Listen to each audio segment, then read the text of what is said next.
You are listening to a UMW Entrepreneur Speaker Series event. We meet Tuesdays at 9 p.m. in Chandler Room 201. You can find more information about the club at entrepreneur.umwblogs.org. All right, tonight we have two speakers. They're local entrepreneurs. They own about 6 different brands of companies.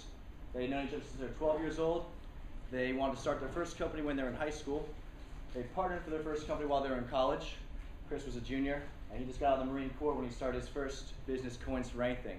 He's been mentioned in Forbes Inc. 5000 for the last 3 consecutive years. And when Chris took over Shirts for Anything, he tripled sales this last year. So please welcome Chris Frederick and Jeffrey Moore. How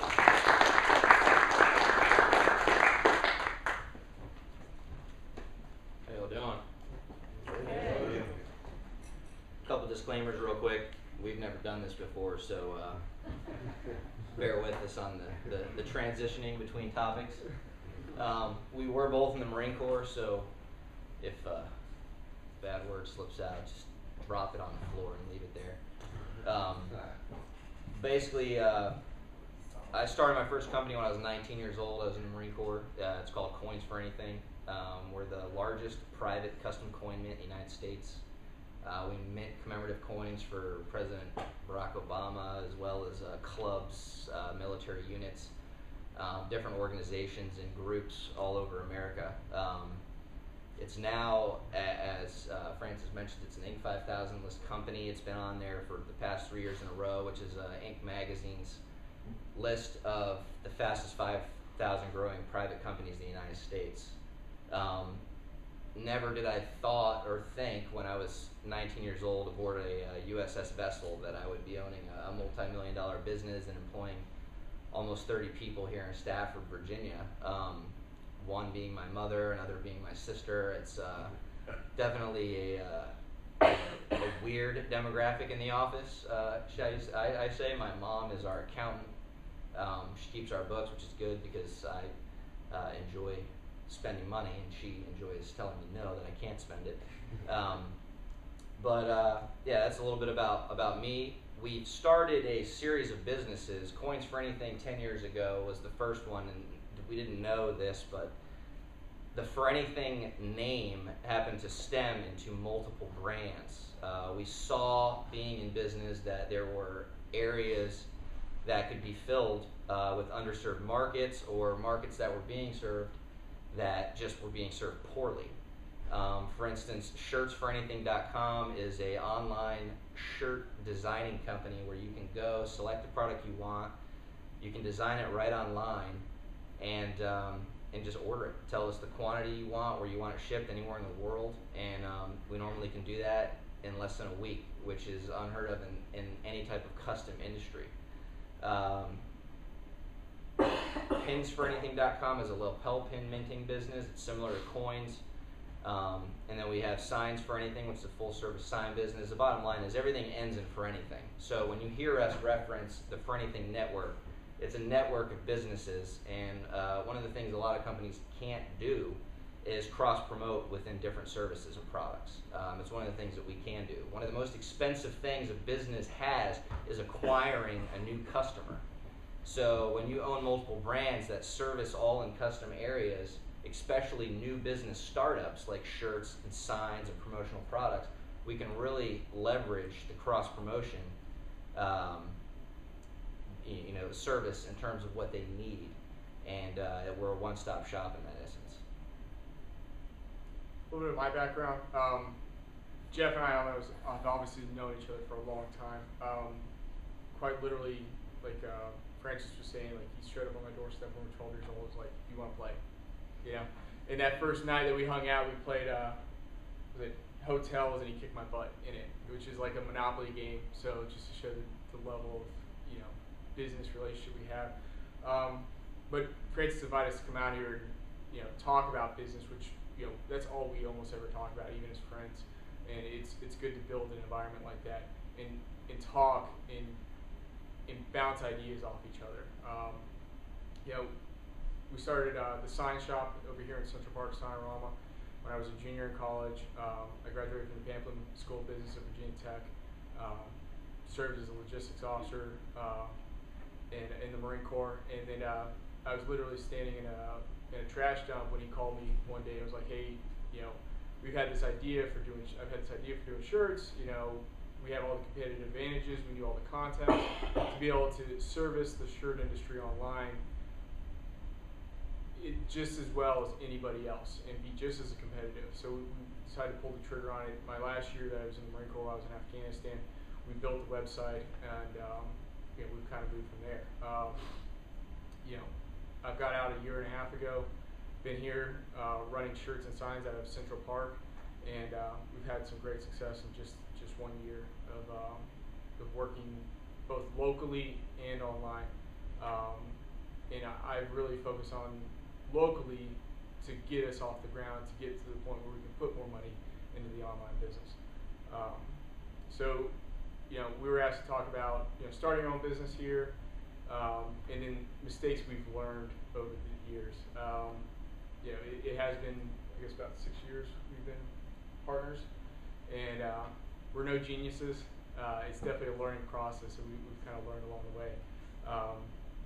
And when starting your own business, the first thing, being in an academic environment, I'd say is research. Research is really key to getting started. You know, the first thing you probably should look at is your competition. The odds are, unless you have a really original idea like Facebook, you're going to have competition out there already. You know, it's hard to come up with an original idea. Take a look at what you got. When we started the sign business here in Fredericksburg, there was about 19 other businesses. It was back in 2005. It was the prime of the market at the time.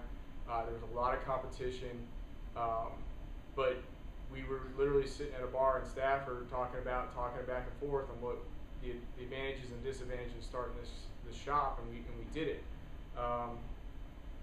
And since I've come back out of the Marine Corps, we didn't do that well during the time frame I was gone. We didn't have a good manager there, and we didn't really find our niche.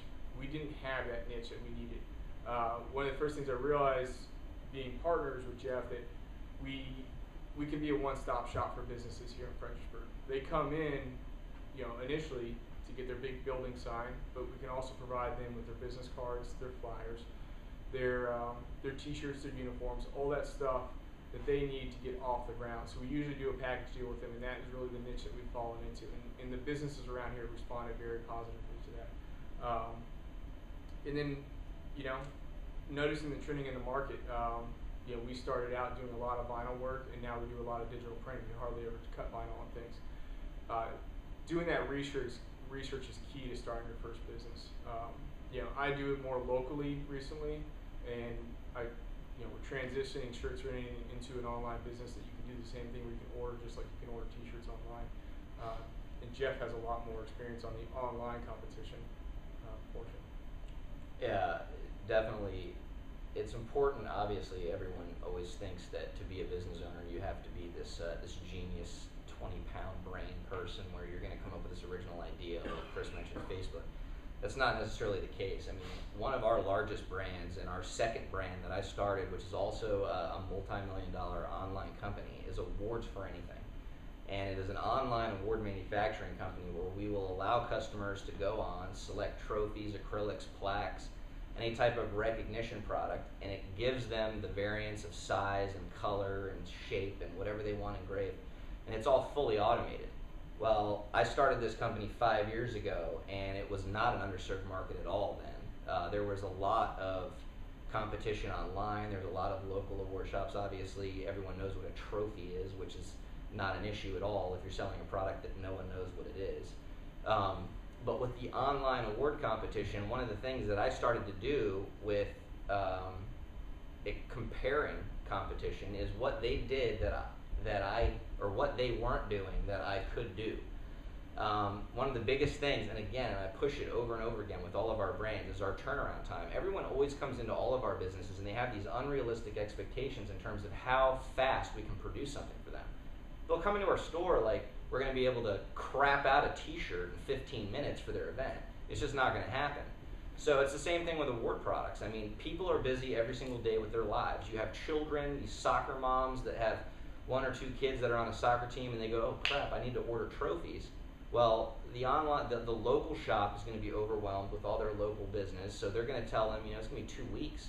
And then the online businesses at the time when I was doing the comparisons were running like a week production time. So I was like, you know what? I'm going to go ahead and open a business that's online in this sector, and I don't care that there's 15 other companies out there doing the same thing. I'm going to do it, and I'm going to do it in 24 hours. I'm going to let them order their stuff on Monday, and it's going to be shipped out on Tuesday. And depending on the shipping method they selected, they'd either have it on Wednesday or however long ground takes to get from here to California, which is 5 days. So they could have it as fast or as much time or as little time as they wanted. Well, this was unheard of. We launched the site 5 years ago. We had to invest in high dollar technology that worked behind the scenes, because one of the things we were doing was collecting the information that the customer was inputting, each kid's name, the year, the team name, all of that. Well, I had employees at the time that were manually taking orders and they were retyping everything.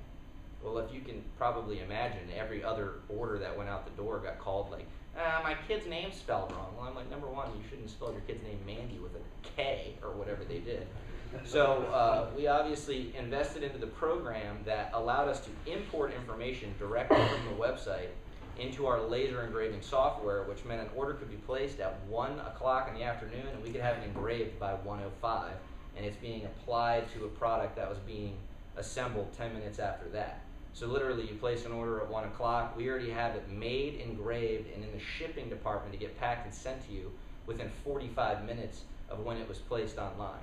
Well, this was unheard of, like I had mentioned, and now 8 of the largest multi-million-dollar online award distributors all offer 24-hour turnaround. So what we ended up doing was actually re-sculpting the industry as a whole and their standard as a whole, and it has really just had everyone else step up to our par. So we say when you start a business, definitely look at your competition, but if you can't, if there is a lot of competition out there, just find some way to differentiate yourself from everyone else out there. It's not that hard to do. So take the time to do that, definitely. The next thing I wanted to bring up was, make sure when you're doing your research, you take a look at your time, the money it's going to take, and the technology. Jeff kind of hit on the fact that he had to invest all this money into software. People look at these businesses that are online, they're like, oh, they only, you can go to GoDaddy and start an online website for $2,000. The infrastructure that goes into a website like Amazon or SearchMany, these thousands and thousands of dollars. We try to differentiate the sites so that they're different from a cookie cutter website, so you can tell the difference when you go to them. But looking at technologies is a big thing. One of the things that we noticed in the t-shirt business when we first got it is there's a lot of t-shirt companies out there that offer just onesie-twosies. So they do production of just one t-shirt. So we thought, okay, well, the way to do that is to get a direct-to-garment printer. Direct-to-garment printer is literally, it's like a big HP printer. You throw a t-shirt on it, you can print anything you want on it, and that's where the industry's trending. Because we were trying to follow the trends and see where things are going. What we realized real quick is the technology's not there yet. The inks clog and stuff like that. So you learn things real quick. We sold that machine within 6 months because we found out it just wasn't worth taking the time to design or reformat one t-shirt to produce and send to someone for $20. So we really have come down to the fact that it's a 6-shirt minimum. So taking the time to research, and Jeff never went to college, so he had to do a lot of self-teaching. Myself, one thing I learned, and I know you got professors and the dean here, is by the time a textbook is printed and you receive it, it's a good year or 2 years behind what's going on out there. So unless you take the time to personally invest the time to look up and do your research, you're not going to be current. If you're reading what's coming out of the book, granted, your base principles of what comes out of your college textbook is always there, it always applies. But to really be current, you really have to be on top of it. And I had some good professors in college that were on top of it. They have you reading current articles that came out that week and stuff like that. But take the time to do the research. Personality is a big one. Personal motivation, being able to self-teach yourself is a big one. As someone who runs a t-shirt and sign, I'm meeting with other business owners all the time. I do a lot of business to business. And the real true entrepreneurs who are really developing and reinventing themselves are the people are taking the time to do that research. So, personality, you know, you have to have that self-driven type personality to start your own business and be successful. Yeah, definitely. One of the next topics we want to roll into is expectations, especially with that personality. Everyone has a personality, obviously. You have the business and the entrepreneurial personalities. There's people out there that are business owners, but they're not entrepreneurs. They're just there every day. They're doing what they think they're supposed to be doing, and essentially it's never going to grow. It's never going to go anywhere. So an entrepreneurial spirit is definitely important. And one of those things is being able to bring to realization what expectations you can actually obtain. One of the things Chris and I are famous for is we have we're donkeys when it comes to trying to figure out the math or the money that's actually going to be involved in the idea that we're coming up with. We're like, yeah, this is great. What do you think, like $100,000? Now, it's usually always 25, 35, 40% more than what we had anticipated originally. That's just for the startup money as a whole. So when you're starting up a business, one of the biggest things I always tell people is to make sure the expectations you have in terms of the financial goals you start with are always at least 25% higher than what you anticipate your cost to be. Because no one, I don't care how smart you are, you're not going to be able to predict all the little things that get thrown your way from different vendors and suppliers and what the customer will allow you to change in your business that you're not going to be able to budget for right off the bat. So definitely the expectations in terms of your money there. The other expectation is the timeline that it's going to take to build your business up to be a profitable company that's sustainable to where you can draw a paycheck from it. Everyone always has these false impressions of being able to start a business and 2 or 3 months into it, you're this multi-millionaire and you're sitting back like, you know, Mark Zuckerberg. No, it's not going to happen like that. You definitely need to put the time, the energy, and have realistic expectations in how long it's going to take. The average business in America, I don't even think becomes profitable within the first 2 years that they've actually been open, and that's extremely realistic to the point it's probably a little bit modest, depending on the industry or the field that you enter. How long were you in your dad's basement? Yeah, it was my dad's basement for over 2 years. Yeah. When I first got out of the Marine Corps, I was my wife is a nurse, and she was the main breadwinner. I went from being the main breadwinner to not being the main breadwinner. It takes a lot of time and effort. And he already touched on expectations of cost. Expectation of sales is another one. You know, it's one thing to go, hey, is this a good idea? Would you buy this? And people are going to go, yeah, it's a great idea. I'd buy that. And then it's another thing to go, all right, here's this cup of water I was going to sell you for $4. You want to give me $4 for it? You know? And then you're going to have literally, you know, that 80% of people that said yes, they buy it, it's going to go down to 20%. You know, it's going to go down to 10%. Having those expectations of sales as much as your cost is another thing. You know, there's a gentleman that we've done business with who was like, hey, you know, he had some crazy math on like, there's going to be this many people at the event. You know, I anticipate, you know, 10% of people walking by my booth, and then at least 1% of those 10% are going to buy the product, et cetera, et cetera. And he came with this number of like 10,000 shirts he wanted, and we're just like, you might want to tone it down. You know, it's your first time, you know, selling stuff. And for us, that's one of the things that, you know, for sales and in general, being a custom business, we draw from the people that are doing retail a lot of times. Francis, I know you sold a bunch of t-shirts that you ordered from us. He was assuming a lot of the risk by taking on that inventory, paying up that initial cost, and then hoping he could sell that. It definitely takes some guts to get out there and do your first transaction and really test the waters. But it's always better to start and do some smaller transactions and really see where the market is and who's your target market also, and where you need to go with. I thought military members were going to buy this. Actually, it's the military moms. It's the older 40-year-old mom who's actually going to buy this product that I have. It's not the military member themselves, you know, because they support the military or something. Just things to look at when you're looking at your expectations for starting a business. So I mean, you know, we're going to leave a lot of time for questions and questions, and hopefully give you a decent answer. But you know, as far as starting a business, it comes down to research and expectations. It's the two things we kind of narrowed down as what we thought was the most important thing. And emotions. Emotions are definitely important. Everyone that starts a business has these. I mean, it's your idea, it's your baby, it's what you think is going to be the next big thing. I mean, no one starts a business thinking it's going to fail. So keeping your own emotions in check, taking yourself out of your body and basically looking at the product or service you're trying to sell, and looking at it from the customer standpoint. I mean, a lot of companies don't do that. How your ads are worded online, how the appearances of the product you're selling, whether it's in person or whether it's an online presence.